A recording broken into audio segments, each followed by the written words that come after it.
today's topic that I'm going to be talking about is harm reduction and stabilisation in addiction recovery. Just to let you know who I am and why I'm qualified to be talking about this. My name is Ashley Bloxham. I am a therapist. I specialise in addictions and trauma in childhood. I've also overcame addiction, which I think is the most important thing. That qualifies us to be talking about this, and I've also studied it up until PhD level, and I've also had loved ones who struggled with addiction, so I really do understand it from every angle, and I am here to offer a little space to chat about it for anybody who wants to join. So today's topic, like I've said, is addiction, harm reduction in addiction, and also stabilisation, which I would argue is the same thing. But often I get on when people come on my channel asking us about how to stop an addiction, and I think sometimes we think about it as, I've got an addiction, I don't want it, because as I always say, an addiction is a problem that we have with something that we want to stop and we can't stop. So I think what happens is it's really common, and certainly my experience, to think, I've got an addiction, I need to stop it. But what we really need to be doing is thinking about, okay, the addiction itself is serving a purpose. If you think of it like a way of self-medicating, we're self-medicating by using substances or behaviours which make us produce certain chemicals in our brains. So we're medicating with our own biochemistry.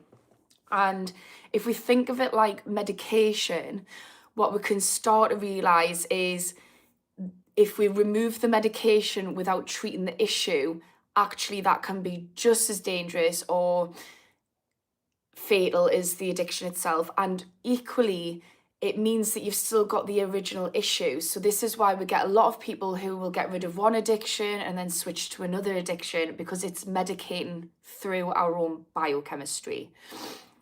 So this is where I would talk about harm reduction and stabilisation being a more appropriate option for people who haven't yet dealt with the reason why we're using the addictive substance or behaviour in the first place. So what does that look like? First of all, with addiction, it looks like harm reduction. So trying to reduce harm of the addictive behaviour or substance first. So that might be reducing down, using services, etc. Getting a little bit of control over it's helpful. But equally, if we also look at the stabilisation, that is a way of accepting that the addiction is medicating something else. And a big part of the thing of what it's medicating is our sense of self, how we view ourselves. So self-love is absolutely imperative. Learning to put in boundaries, learning to just get on top of the voice in our head so that it's a kind voice. So it's all these different things. And I'm going to try and weave in some tips and tricks in this live, but I'm going to answer some questions.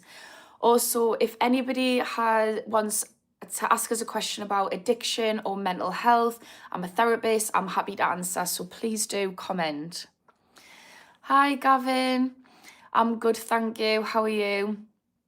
I've dropped you a like, thank you very much. Yeah, likes and subscribing is so helpful to us, guys. Roland is saying stay off the Pablo powder. Yeah, but that's what I've been talking about today. So if we do have a Pablo powder, aka cocaine addiction, it's really important that we're reducing harm and stabilising first so that we can get off it effectively.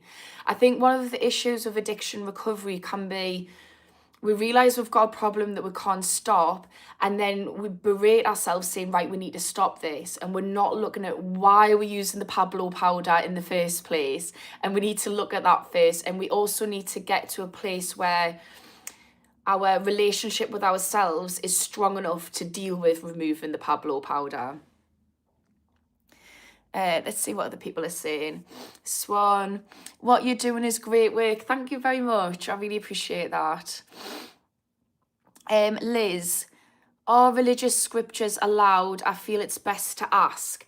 So I've actually just got a new moderator who's gonna come on soon, and I've asked him to basically talk to people who have faith. I don't want it to be a faith-based channel.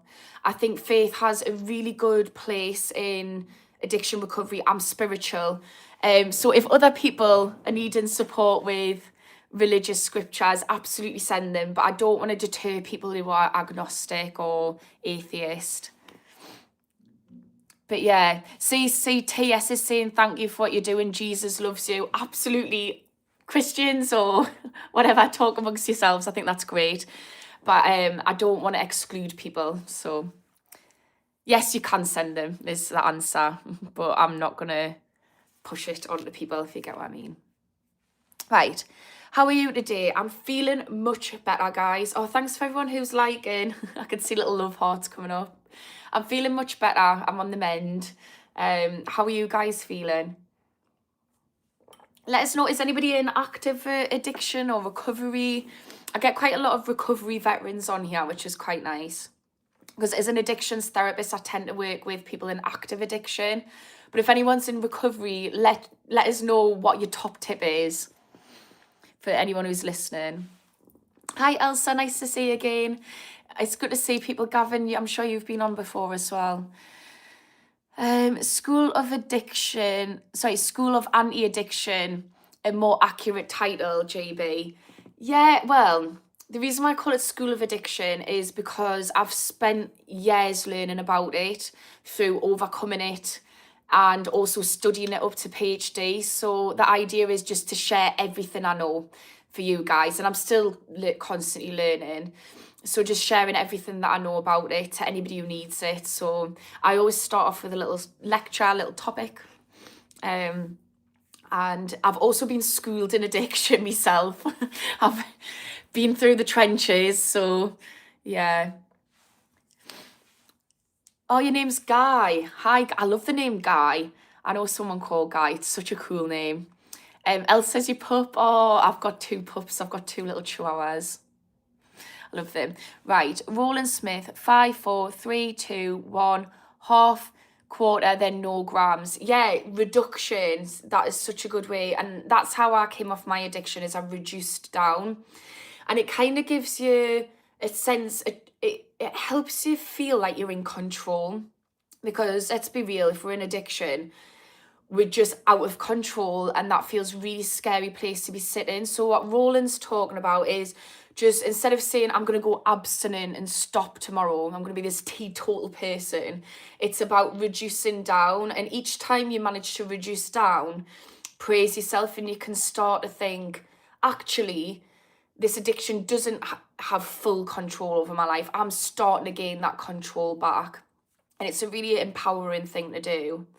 And during that time, I would say, when you're going down, make sure that you're also hammering in self-love techniques, that you're really getting on board, because you need to, if you're going to go to war against drugs, or addiction, you need to be on your own side. You cannot be at war with your own brain. So really practice in that time, learning to love yourself.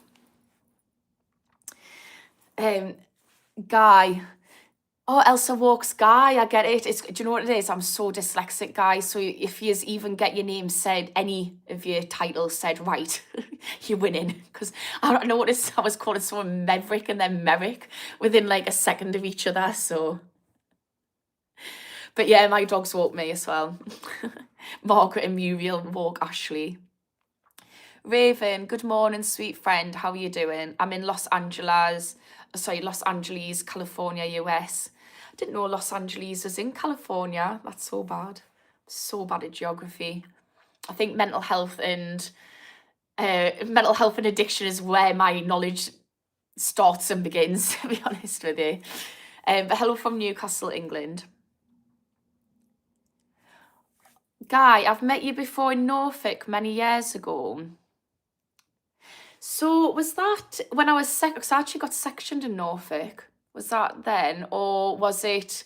But I've also got friends in Norfolk, so I'm sure I've been to Norfolk to see my friends. So I don't know which one. Very different scenarios, Guy. Very, very different scenarios.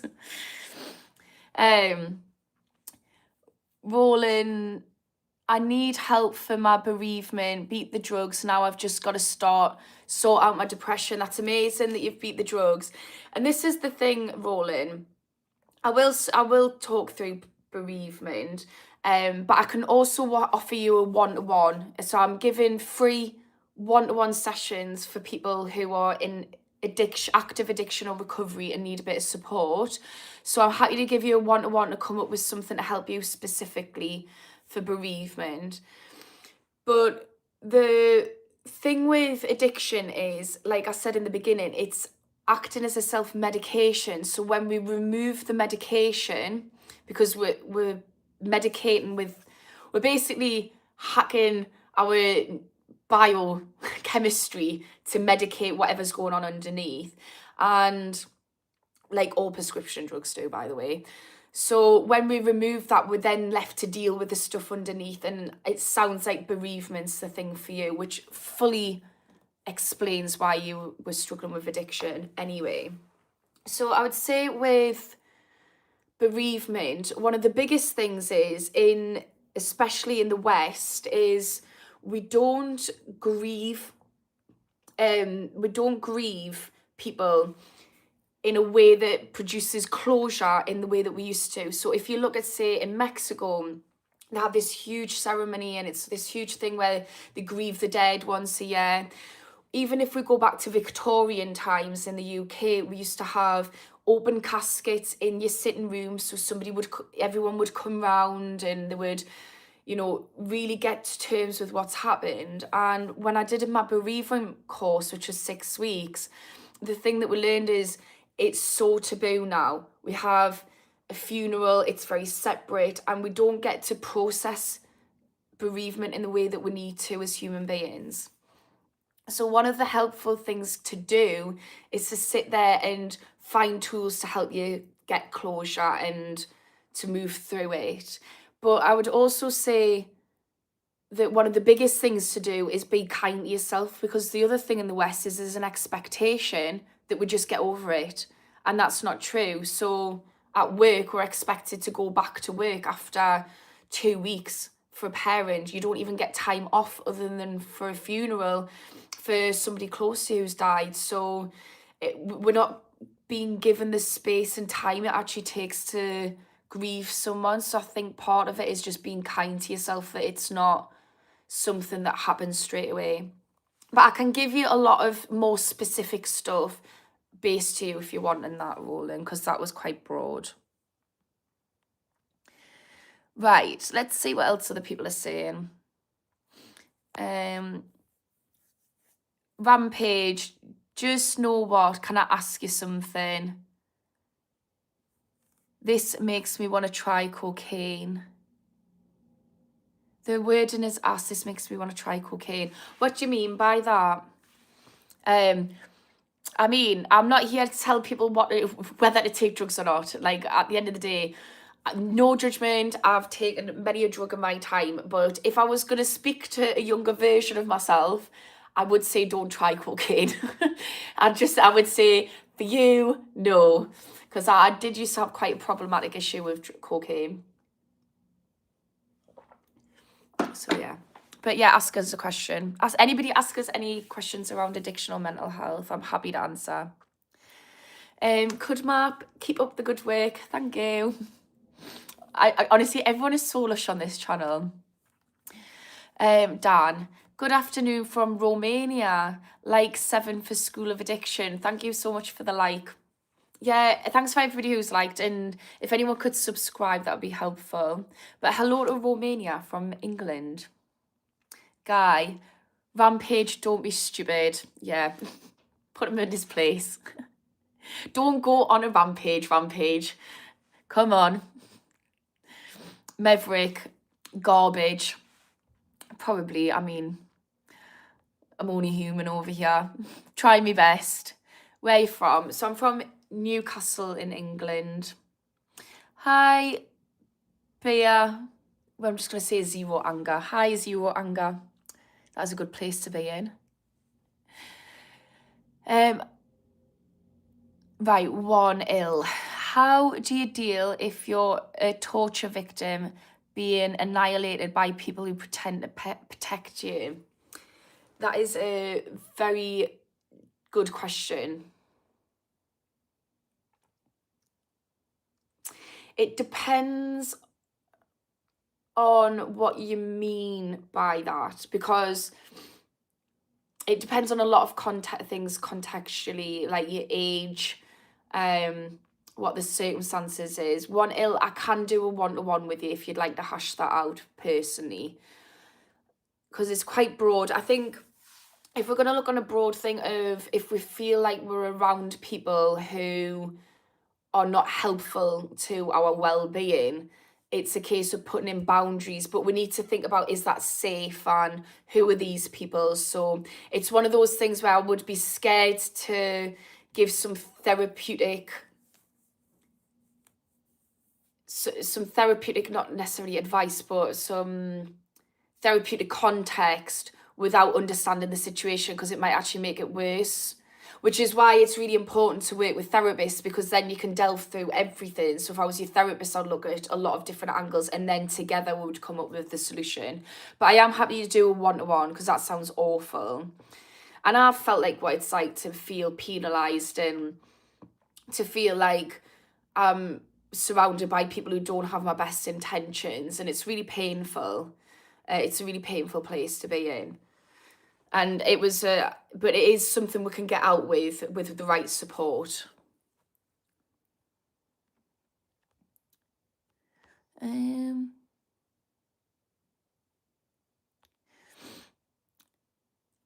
The my, God, you just right. If I can't say your name in like 2 seconds, guys, you're just getting assigned a new one. So you can just be called Meg. Right, Meg, how, and also because I've got ADHD, I'm probably going to forget the name I've assigned you, but we'll try. How can you look mid and beautiful at the same time? Do you mean mad? How can I look mad and beautiful at the same time?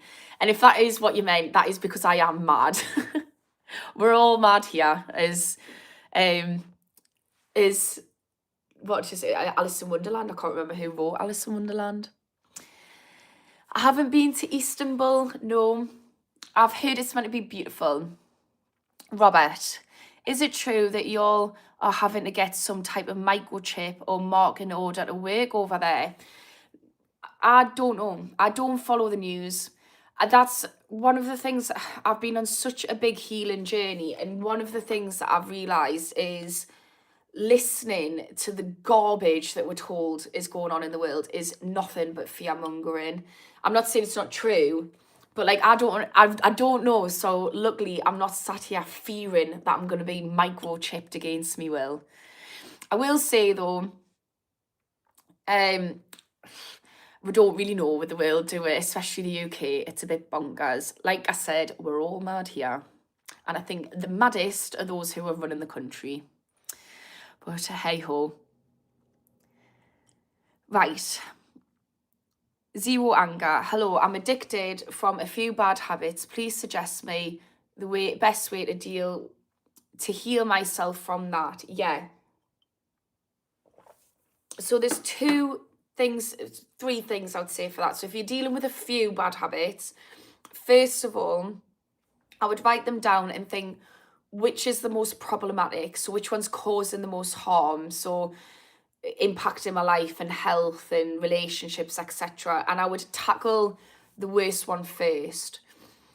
I would then start to get a little bit of control over it. So somebody's already said you can reduce down. So a way to get control over an addiction or a bad habit is to try and, first of all, notice, is there any patterns? So if there's a pattern of a bad habit, then what I would do is try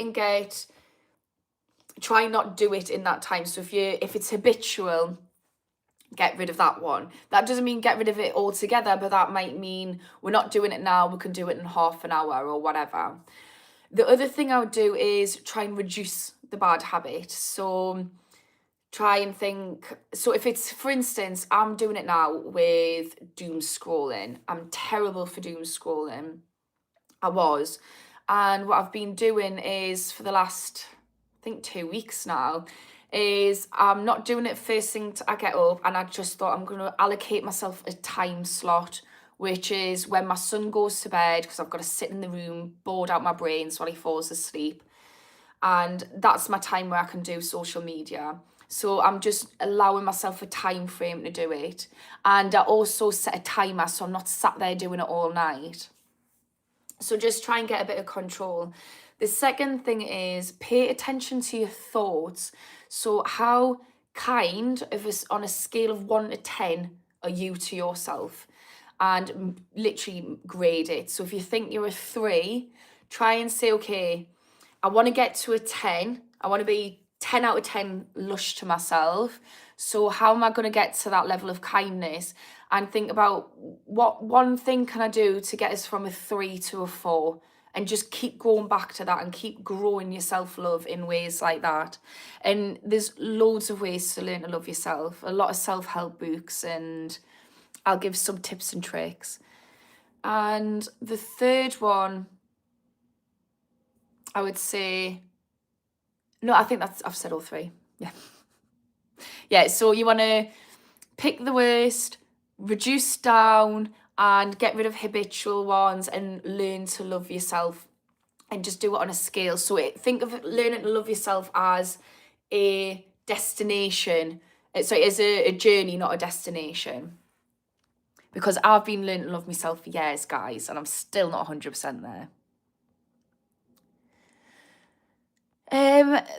Meg, it's called Constantinople, not Istanbul. Sorry. I thought you said Istanbul.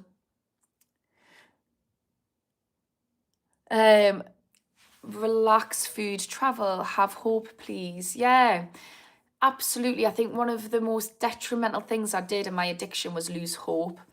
And that is not a nice place to be. And I was absolutely terrified. And I think hope really helped us getting that hope back.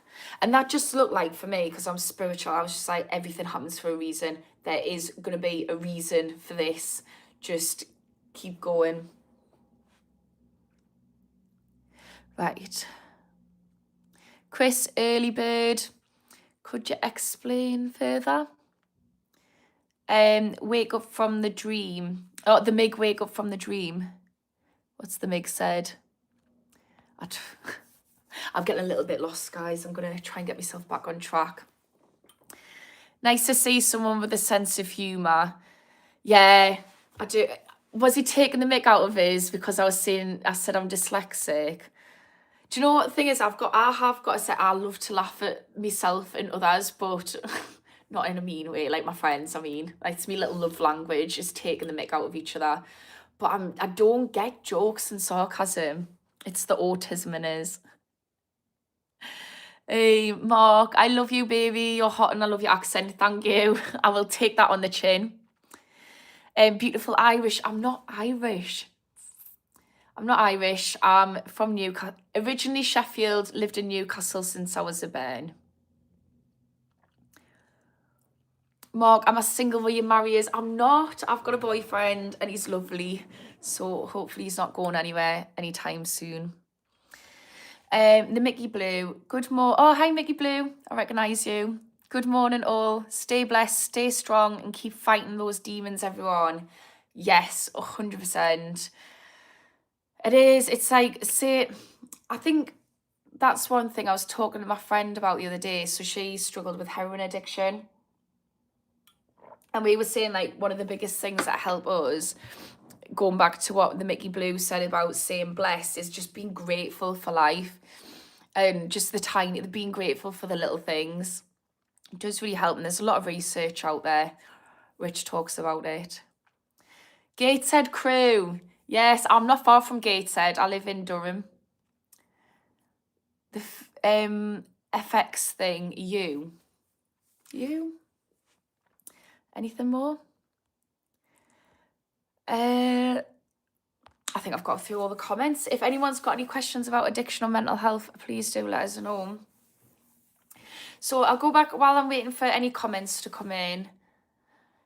I'll go back to my original topic, which was talking about harm reduction and learning to stabilize. So one of the things with stabilization, so I was talking about, it's really important to build up a healthy relationship with ourselves when we're ideally before we attack addiction. So if you sat there thinking, I want to stop but I can't, one of the best things you can do is just think about learning to love yourself as part of the addiction recovery process. And if we can do that beforehand, that's great. And it also means you don't feel stuck, because what you'll find is if you learn to love yourself, it'll be much easier to take away the addiction, which is essentially self-medicating whatever's going on underneath. So when we're thinking about learn to love ourselves, the reason why that's so important, because it sounds so woo-woo, is what often happens when we're struggling with addiction is we turn down our self-esteem. It just starts getting more and more affected. We just think worse and worse of ourselves. But also for a lot of people, what we're also racking up is what I like to call a shame debt. So we're starting to rack up this sense of shame through the things that we're doing. Maybe we're lying about things, so we start to feel shame about that. Maybe we're physically doing things that are hurtful to others or hurtful to ourselves, so we start to rack shame up for that. Might feel like an imposter. I know I certainly did. So we start to, even just not being able to stop something, that inadequacy makes us feel shame. So we start to rack up this debt of shame. And again, when we remove the medication, not only are we going to be dealing with whatever caused the addiction in the first place, which is usually trauma, usually trauma, I'd say the majority of it, but it might be generational trauma, or it might be physical or mental pain. So not only do we have to deal with the thing that we started the addiction for in the first place, what it was medicating, but we've also got to deal with this shame debt that we've now accumulated, and that can be really hard. So we need to make sure that we've got a good enough relationship with ourselves where when we take the addiction away or when we're in recovery, we can love ourselves enough to work through that shame and work through the trauma, etc. Because ultimately, to sustain recovery, we need to be able to do that. I'm going to go through and answer some more questions, and I'll get back to that, and ways that we can do that, because I think I've said what we need to do, and I think what we need to do, we all know. How we need to do it, I think, might be more helpful. Just started Decider Skills. It's really good. What's Decider Skills? I've never heard of them. Love a good set of skills, so I think we should all be boosting skills. Heroin gave my uncle hepatitis because he shared a needle and it shortened his life. Guy, yeah, I know people who've got hepatitis as well through sharing needles. It's a very real thing. And this is where, to go back to it, it's like harm reduction's really important. And I think if we can't get off the substance or the addiction, reducing harm is key. And the thing is just to praise yourself, because if you're reducing harm, you're still on that trajectory of where you want to go to. So that's a really good thing to praise yourself for. But yeah, it is a very real thing. I know somebody who nearly died from it as well, because they got hepatitis, and then basically with the treatment, they ended up nearly obliterating the white blood cell count. So for a certain amount of time, it meant if they got even a common cold, it would have just wiped them out. So it's a real thing, and that's why we've got needle banks in exchange, and I suggest anyone who's on heroin to use them. Chris, you've got morals. Good on you, kid. Yeah, I try to have a moral compass. That's why I think one of the things is as well, I think one of the reasons why I really struggled with addiction, I don't know anybody else who's felt this, but I felt like I was doing something really immoral, which is, I think the AA make you feel a little bit like that. I'm not saying the AA and the NA is not good. I think it's an amazing, but when I did it, I felt like, oh my God, I'm failing. I'm doing something immoral, which is why I make it part of my mission to talk about how addiction isn't a moral failing. It's actually just a solution to a problem, and we just don't have a better solution. Right, 1 ill. If doctors and hospitals aren't helping, what can we do? I'm already in this stuck bedbound stage and have been for too long, and I can't get out. So when you're saying stuck bedbound, do you mean with mental health or do you mean with physical health? Just with you saying doctors and hospitals. If you can give us a little bit more context, 1 ill, I'll try and respond as best I can. D's nuts. I was just scrolling and found this. Tell me about yourself so I can decide whether to stay or not. I'm an addictions therapist. And I'm also, well, I'm just a therapist. I specialise in addiction and also trauma and childhood, and I've overcame addiction. So I'm just supporting people by offering little tips and tricks and sharing all the things I've learned in this coming up to 17 years that I've been learning them. Edmund, demons like our addictions, so you have a free job. Demons also like our trauma. Yeah, it is fighting your demons, and it does feel like you're fighting demons. And actually, the thing with the demons is it's actually ourselves that we're fighting, and it's our past. And it's not easy. And I think we need to stop feeling like, oh, I'm failing and stuff, going back to that moral thing. I'm failing. It's not, I've got these demons that I've got to fight, and I need to learn the right tools and have the right support network around us and the right professionals to help us do it, because it's not an easy job, guys. Right, I'm going to scroll about at random just so everyone's getting a fair chance of getting the comment read out. What do you mean by school of addiction? Just basically, I've studied it up to PhD, addiction and mental health, and I'm basically just teaching you guys everything that I've known through my own recovery journey and learning it about it and mental health. I'm just here to teach you guys everything I know so you can use it, and hopefully just to help you on your journeys.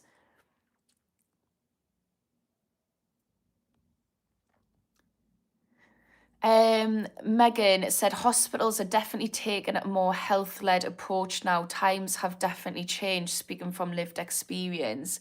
Do you mean more looking at like your physical health?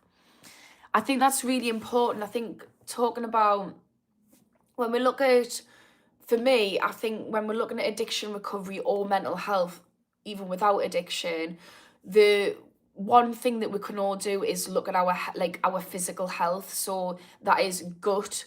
So gut microbiome, what are we putting in our body? Because we produce a lot of serotonin in our gut, like the majority of serotonin, that's our happy hormone. And it links up to the brain gut barrier. So we've got a gut barrier that can go through the brain into the brain. So if we've got toxins in our gut, it doesn't help our mental health. And there's just a lot of other factors around that. So it's really important to look at what we're eating and to look at our sleep. That is so important. And there's so much research on why sleep is really important. And then just over getting movement, because that produces endorphins the same way as we have a deficit from addiction and poor mental health. So yeah, I would say health-led approach is important, but we also need to look at our mental health and what's causing mental health. Like mental health is just if we've got mental health conditions and quite a lot of physical conditions as well, guys, a lot of the research suggests that it all comes from, it's all manifestations of things going on underneath. So that might be lifestyle is just not something we can maintain. So there's just too much. We're doing too much. We're expected to do too much. And also if there's unresolved traumas and unhelpful beliefs. Right, I'm going to scroll around. Robert, hi, it's Robert Stubbins. Hi, I recognise you from the last live. How are you doing? I've just spoke to a support worker for the first time and they are going to arrange support for us. I love that. Yeah, I remember you said you went and reached out for support for the first time the other day. That is one of the biggest, most scariest things that I had to do, was tell someone that I was struggling with addiction. And honestly, it was made all the difference. So I'm really glad about that, Robert. But Robert, also, I'm also doing a support group if you want to do that as well, because I just honestly feel like you can't get enough help. So if you'd like to do that as well, let us know. What's way too crazy is talking about Pokemon. I love Pokemon. Me and me son watch Pokemon together. I used to love it when I was younger. Right, let's see what other people are saying. There's nothing where Mickey Blue is saying there's nothing worse than the stories we tell ourselves. The inverse of that is also true. Being kind to yourself produces a lasting impression, 100%. And it's not easy, guys. If you're used to not being kind to yourself, it can feel like the most pointless, awful thing to do ever. You're just like, why would I even do that? And when you're doing it, you're just like, oh, this is actually awful. I'm cringing. Like every part of my body is just like, this feels uncomfortable. But it's so important because literally our thoughts that we have are habitual. And guys, the average person has 65,000 thoughts a day. That is a hell of a lot of thoughts. And if we are not, those thoughts are just randomly firing out with no conscious awareness out there. So it's habitual. So if we do not look at our thoughts and the stories we make of us, the stories we tell ourselves, if we're not taking inventory on that and being intentional with those thoughts, it can literally alter the way you see the world, alter the way you see yourself, and ultimately thoughts lead to behaviors. So one of the best things we can do is, first of all, observe our thoughts and then start to change them. And even if it feels like you're lying to yourself, even if it feels uncomfortable, work on changing them to something more positive and watch your life change. Guy, I've tried all drugs, but green was my go-to, but I stopped that 2 years ago, and now I just drink alcohol, but a bit too much. Sounds very similar to my journey. So weed wasn't my DFC drug of choice, but ketamine was. And then I drank alcohol a bit too much, but it wasn't a full-blown addiction, and I've just managed to stop that. But I would look at, why are you drinking alcohol? Like, what's its purpose? So is it because you're bored? Is it because you're stressed? Like sometimes you have people who come back and they'll have a glass of wine because they've had a stressful day and it helps them unwind. So look at why you're drinking it. Is it because it makes you more confident in social settings? Whatever it is. And from there, try and look at why you're using it, and then think about, what can I introduce into my life which is going to replace that feeling, that's going to tend to the reason why. So if you're bored, maybe start a hobby. Now that doesn't mean you need to stop the alcohol. It just means putting things in your life that are a better solution and then reducing down. If it's because there's unresolved trauma, then we need to learn to love ourselves, and we need to get a really good relationship with ourselves so that we can start to deal with the trauma with a professional.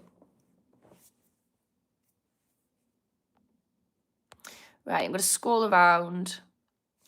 Chris, you should be qualified. I am qualified.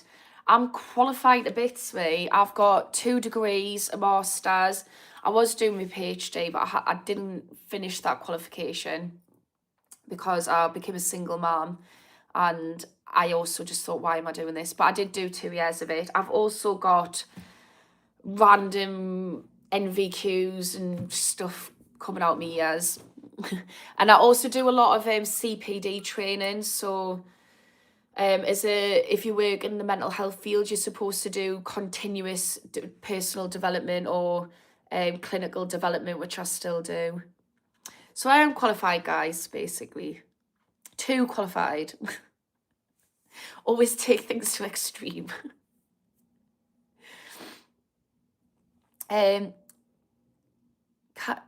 Mark, can you bring shame to human beings? I think we all deal with shame. It's something I'm very, very interested in.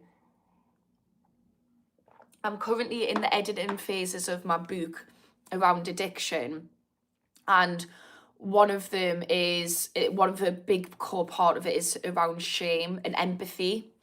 And if you think about it, the opposite ends of the spectrum. So if you think about empathy, not just for others, but for self. So another way I like to think of it is like giving grace. So shame is actually a survival response in our bodies. So it's something to keep us in line with our tribe. I always think if we want to understand ourselves, understand our ancestors, understand tribes, because that's how we're designed. So shame is to keep us within a tribe, because if you think about it, say there's a tribe of 30 people, we need to be accepted by that 30 people, because if we're shunned from the tribe, we're out in the wilderness and we're likely going to die. We don't have the resources of the group, etc. And if we think about it, so shame is a way so that we can fit in with the group. So we all have shame. The problem is the level of shame that we're racking up is disproportionate to the amount of shame that we should be dealing with, especially if we're dealing with addiction and trauma. These are all things that aren't supposed to be happening to a human being.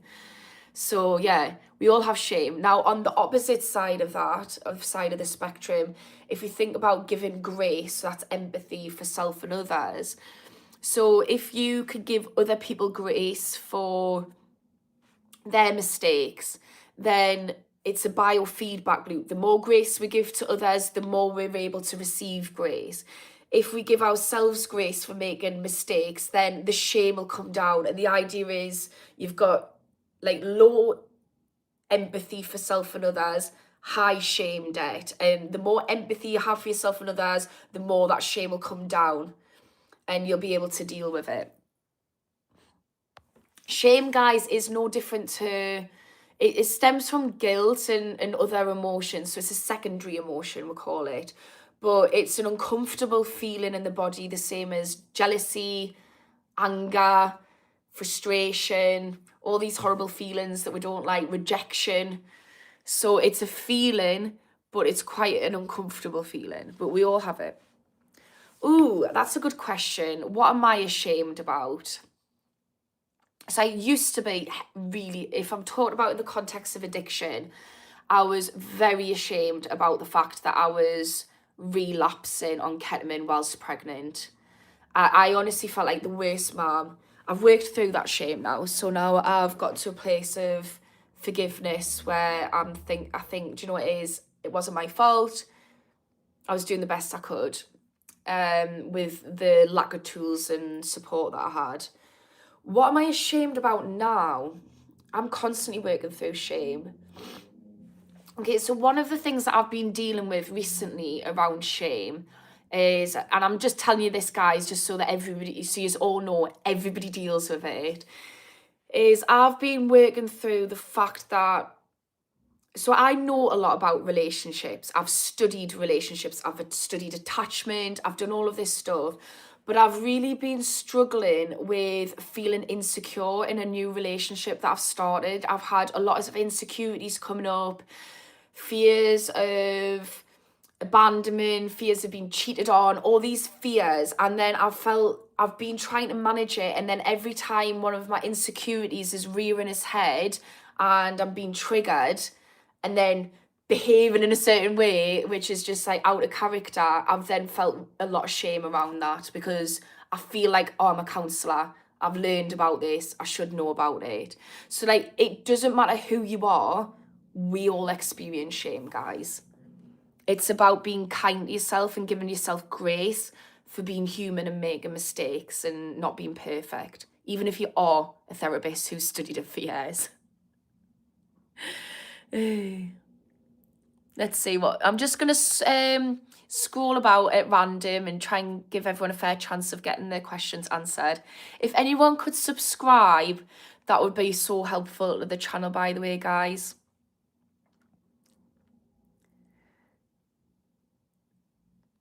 Right, let's see. One of my sayings was, oh, hello, inspirational ambivert. Inspirational ambivert's got a brilliant channel. It's really good. I've been talking about self-love today, and this is a channel which is going to help you. Right, one of my sayings was, when in doubt, get the ketty out, lol. It wasn't healthy at all. Yeah, I would have loved that saying when I was a ket addict. The thing is, though, realistically, like, that was the best way I had to deal with life, was ketamine. So one of the things I've been talking about today, guys, is around, it's really important when we're going into addiction recovery to learn to love ourselves, to stabilize, because when we take away the addiction, we're going to be met with the trauma and the shame debt that we've racked up to deal with, which is really hard. So we need to have a calm nervous system.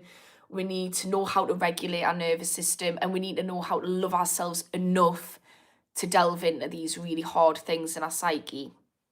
And when inspirational ambivert is said, when in doubt, get the ketty out. So one of the reasons why I had an addiction is related to what I'm talking about, is because I started learning about my trauma whilst training to be a therapist, and it just absolutely floored us. I started getting PTSD flashbacks. I hated myself. I was not in a good enough headspace to deal with all of this stuff. So that's when I ended up having an addiction. So if we think about it as our, when we remove, I ended up getting an addiction, getting the ketty out when I was struggling. So if you think about that in the inverse, if we're struggling with addiction and we remove the addiction and we've got to deal with that stuff, it's going to be really tough. So we have to have our bodies and minds in a good enough spot to be able to do that. Badger, tell us about your addiction. So yeah, I just said I had an addiction to ketamine, and it was actually, I always took drugs and alcohol for all of my adulthood up until 32. I'm now 36. I always struggled, just constantly wrecked or drunk. But ketamine was the worst one, and I managed to stop when I got pregnant, had a molar pregnancy that night, started using ketamine again, then got pregnant again, managed to stop, and then relapsed in my third trimester. Actually gave birth on ketamine. That was the most terrifying thing, having to go into hospital because my son came early. Then I relapsed twice while he was in his first year of life, which was, yeah, it was really hard.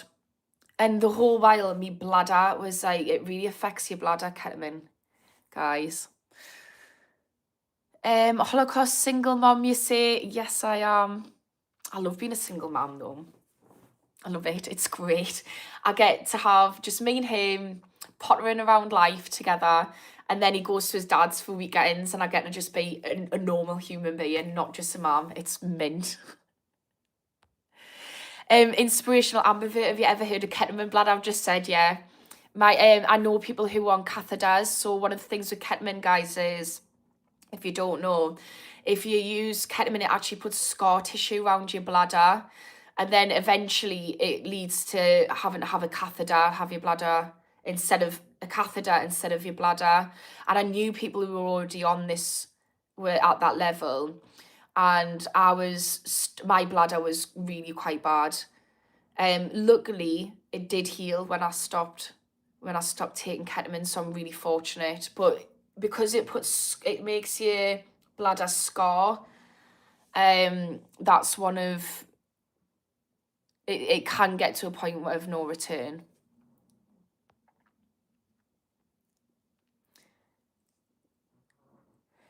Guy, Ash, can you mod me here? There's an idiotic person here. Yeah, I can. So I will say though, Guy, I just leave the trolls on because they're actually, I'm trying to grow my channel, and the trolls who come on, if they're griefing me, they're actually driving my channel up the algorithm. So eventually, so that one helping pushes out to more people, so I'm getting to the right people. So I actually quite enjoy the trolls. I think they're playing a brilliant role in getting me out there to the right people. So I'll put you as a mod. The only thing I do want moderating with trolls is if they're being mean to other people. I don't want other people to feel uncomfortable. If they're griefing me, I don't care. I'll take it on the chin. I'm like, my self-esteem's too inflated to be bothered about a troll. But I'll put you as a moderator.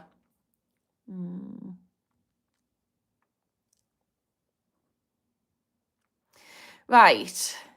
And thank you for offering. Sorry, Guy, I didn't say thanks for offering. I appreciate that. Do you know, as a moderator, what I think would be more helpful is just if anyone's struggling, just to give them a bit of support. Because I try to get through all the comments, but I can't. But trolls, just if I'm giving you a bit of joy by giving you a place to vent and someone to throw a bit of negativity at, I'll take it. Just spread the joy in whichever way I can.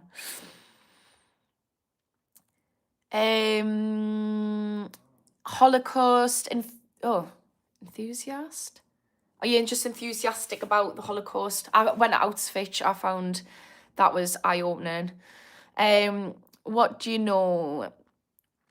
Just a lot. I know a lot. Just ask us a question. If it's around addiction and mental health, I'm a little bit like AI. I know a lot because I'm autistic, so it's my special interest, and I've spent 17 years learning about different things in my field. So that's nearly 2 decades we're talking, guys. So ask us whatever you want. And if I don't know, I'll just say it and I'll find out. Guy said, okay, I understand. Thank you. It's frustrating. Lulu, you're getting called Lulu. I think you are called Lulu, actually. It's frustrating when others put shame on you. Definitely being in the right mental health headspace plays a part, not to let them get in your head. I'm a single mum too. Can everyone give a big shout out to Lulu, the single mum, because, oh my God, it's not for the faint-hearted. I will say that. I do love it, but some woman. Yeah, shame is really hard to deal with when other people are putting it on you. And I know that firsthand. One of the things that happened to me when I came out of my addiction recovery is I said to you, I felt one of the biggest shame that I had to deal with was being a mom who was struggling with addiction. And there was people in my life who I reached out for support with who were calling us a disgrace. They were saying I'm a disgrace of a mom. And that was like the word that was being thrown around. And it was so detrimental and damaging because I've never felt so shit about myself. And then for somebody to be saying you're a disgrace and you're a bad mom and you shouldn't be allowed to be around your kid was the worst thing they could have possibly said to us. So it was really hard. And Lulu's talking about saying it plays a big part not to let them get in your head. And yeah, and I think one of the things that I had to do was I had to learn how to love myself. So now I don't care what anybody has to say about myself. So this is a thing. If you think of it like this, I've got ginger hair. If somebody was going to say to me, you've got black hair, I would be like, no, I don't. Because I know for a fact I've got ginger hair. And somebody could be arguing the toss. They could tell me every minute of every day that I've got black hair. And I will be like, no, I don't. That's a you thing. You've clearly got some kind of vision issue, or you're just a big fat hair liar. And that's a you thing. Because it does not feel true. And you will not be able to tell me something that I believe to be true is wrong. Now, when somebody said to us, you're a disgrace, it was like a gut punch because I already felt like a disgrace. I already felt like a bad mom. I already felt like I was failing. So when somebody shames us, if that's how we're already feeling, then we're going to feel it a million times more. So I do agree, it was detrimental. I think it was a big part of why I ended up getting sectioned was because of this. It really affected us. I was suicidal from it. It was terrible. However, when I started to undo the shame and realise that I wasn't a bad mom, I was just doing my best. I had trauma that needed processing. I had undiagnosed mental health disorders of ADHD and bipolar. When I started working through that, it unravelled the shame. Now, if those people were to sit in front of us now and say, you're a disgrace of a mom, it would be like the black hair. I would be like, no, I'm not. I'm actually a mint mom. Try and tell me otherwise.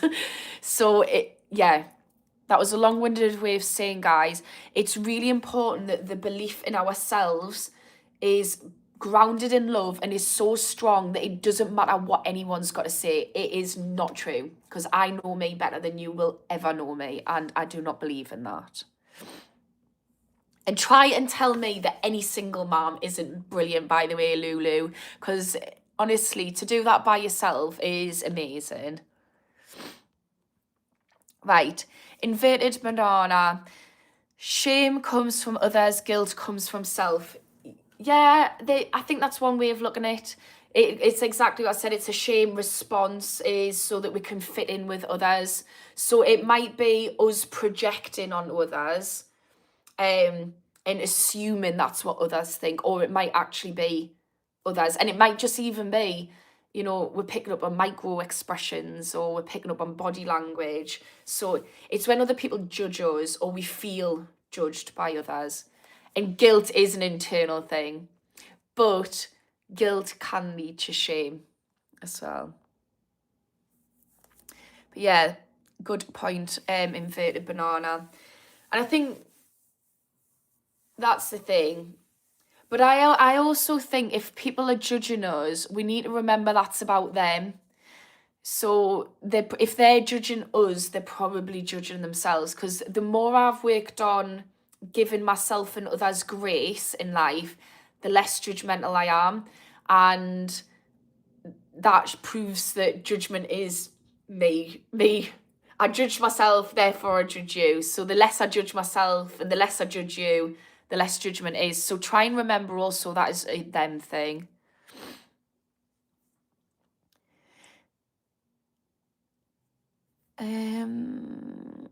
So we've got Stuart. Is there any support available in your area or online to help with recovery? Where is Stuart? Let's see what Stuart's saying. Right, okay. Thanks for saying that inspirational Amber, because I'd missed that comment. Genuinely need help. I'm struggling badly with heroin, can't get rid of it. I've got emphysema and still smoking that crap. Don't know how to stop. Stuart, yeah, would you want to book a one-to-one? I've got somebody who I work alongside who has overcame heroin. I'm also an addictions therapist. I can't be your therapist, but I can offer a one-to-one session. And I'm also doing a support group, a free support group, and I can also signpost you. So if you want a one-to-one and a support group, Stuart, comment on any of my content, support group or one-to-one, and I'll arrange that. And also my friend who has overcame heroin can do some harm reduction and some one-to-one support, which is more aligned with your situation because she's been there and done that.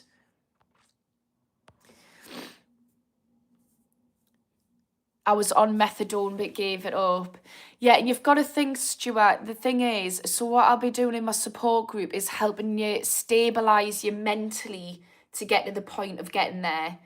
And what we can do in the one-to-one is try and get you to the right services to help you. But the thing with heroin is it's usually, it hijacks the pain receptors. So often heroin is helping you numb some kind of emotional or physical pain. So we need to work out what that pain is, if you don't already know, and get you to a place where you can deal with that pain properly. So we can absolutely get you on the right track, Stuart. It's just about getting the right tools and support to help you do that. And just remember, it's not your fault that you're in this position. We just need to get the right people and tools involved to get you from A to B.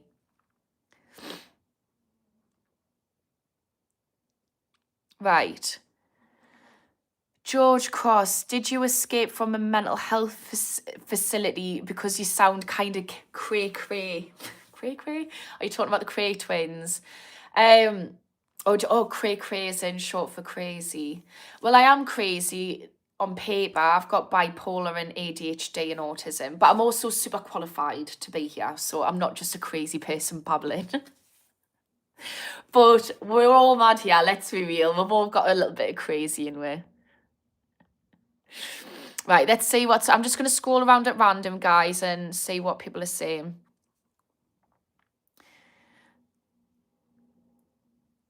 Mark was being mean to me.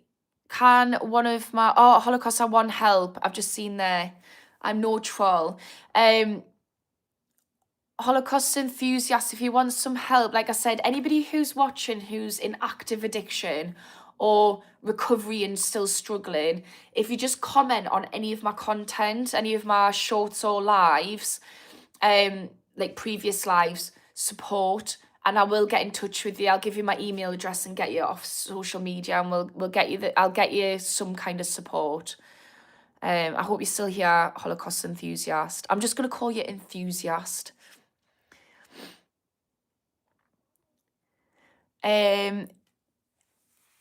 I'm in state... Oh God, I'm just gonna call you in min.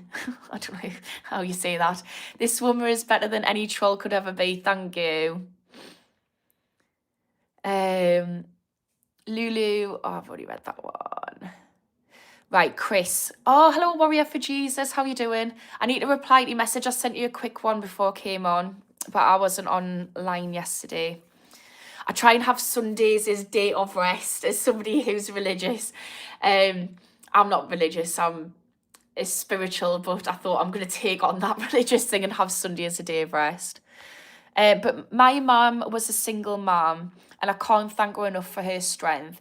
Any single mum out there, you are awesome, and your kids will absolutely adore you. Fight the good fight. Oh, that is so lush.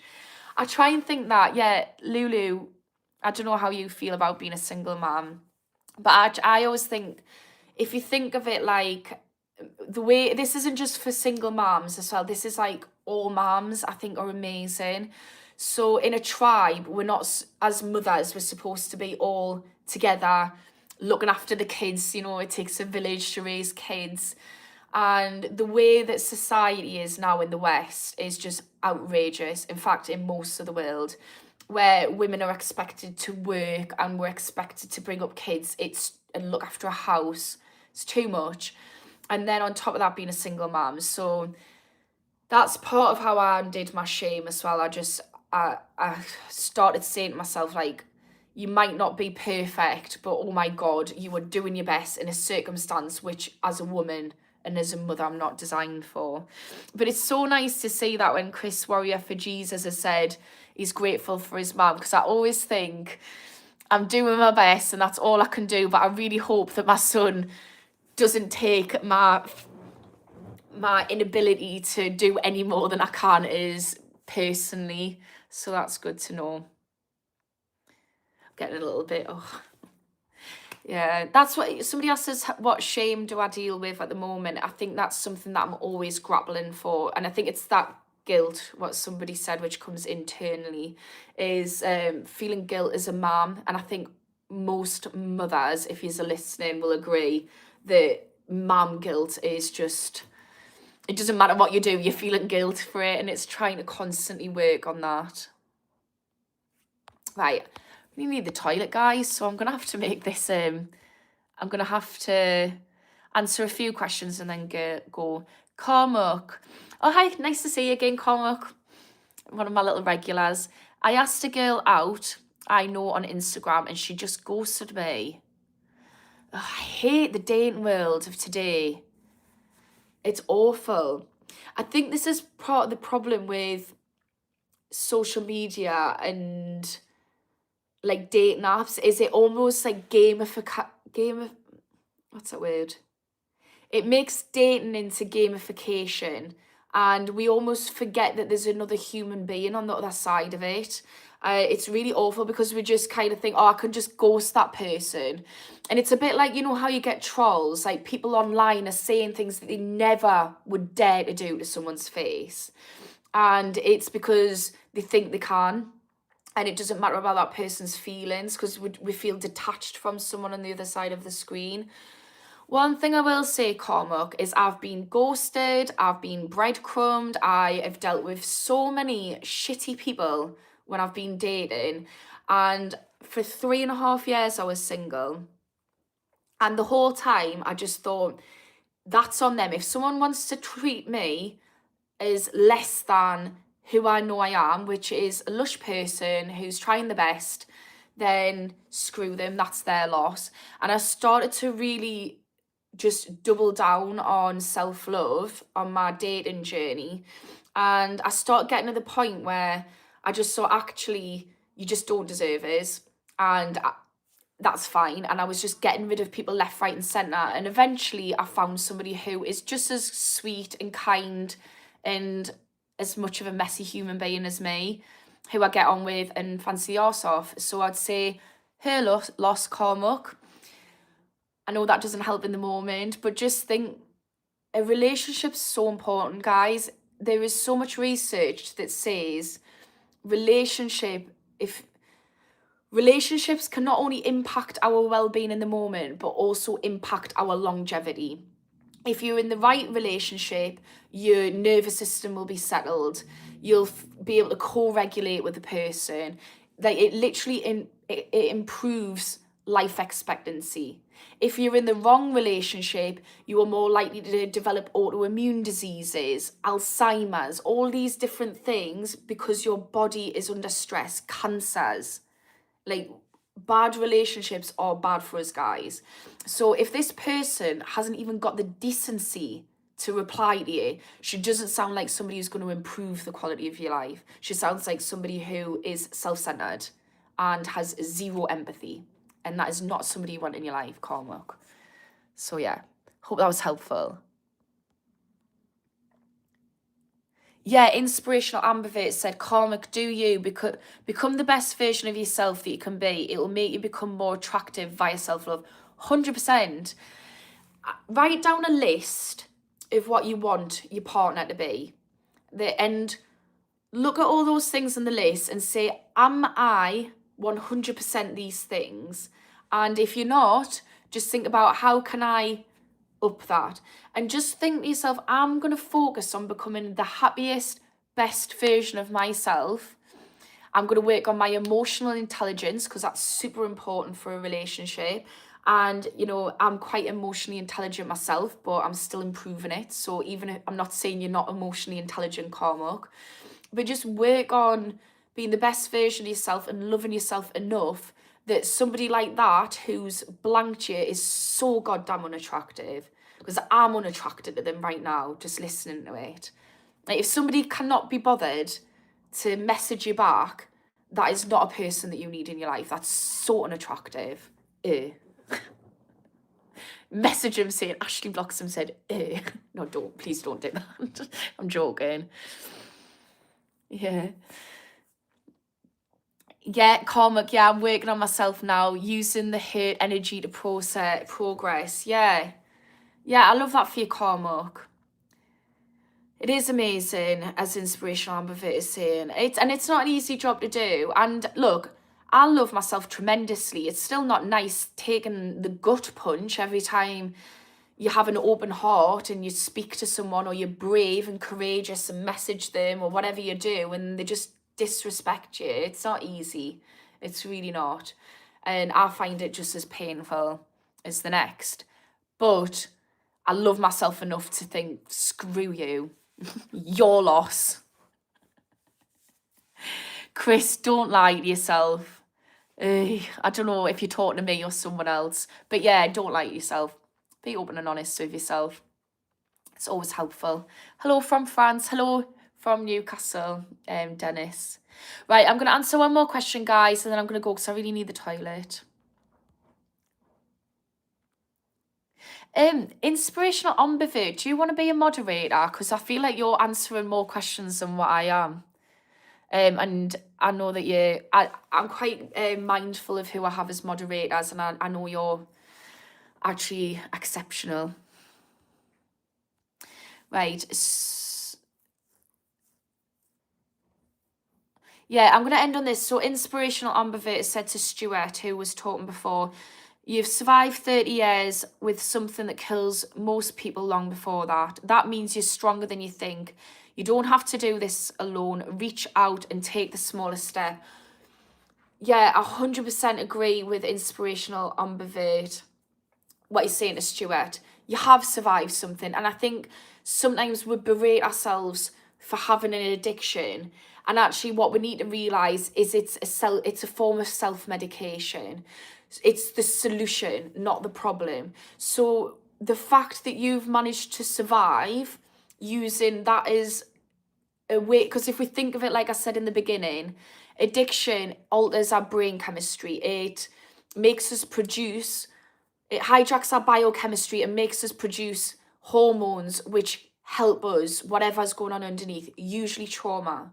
So the fact that you've survived whatever trauma it is or whatever issue you're dealing with through using heroin is brilliant. Like, that's amazing. You survived for 30 years. It's now about learning the right solution, getting a better solution, getting better tools and techniques so that you can deal with whatever the root cause is, the problem.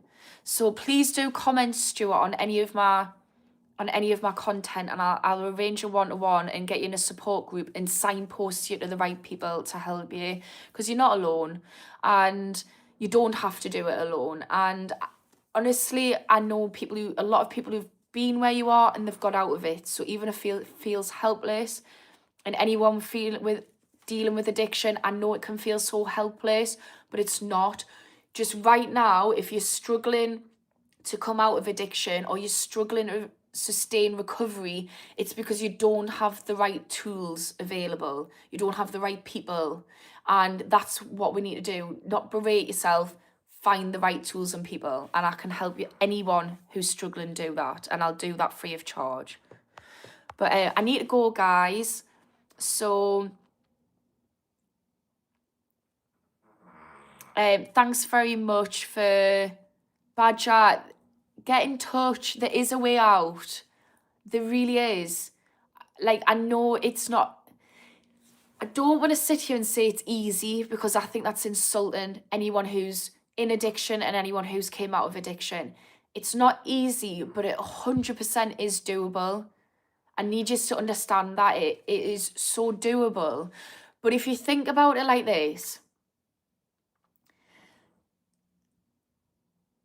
right, if you're failing something, whatever it is, if we keep failing, it's because we're not doing it in the right way. It doesn't matter if we keep doing something, like, say for instance, I'm going to use my jiu-jitsu. I love jiu-jitsu. If I'm trying to do a move and I keep failing at it, it's because I'm not doing it right.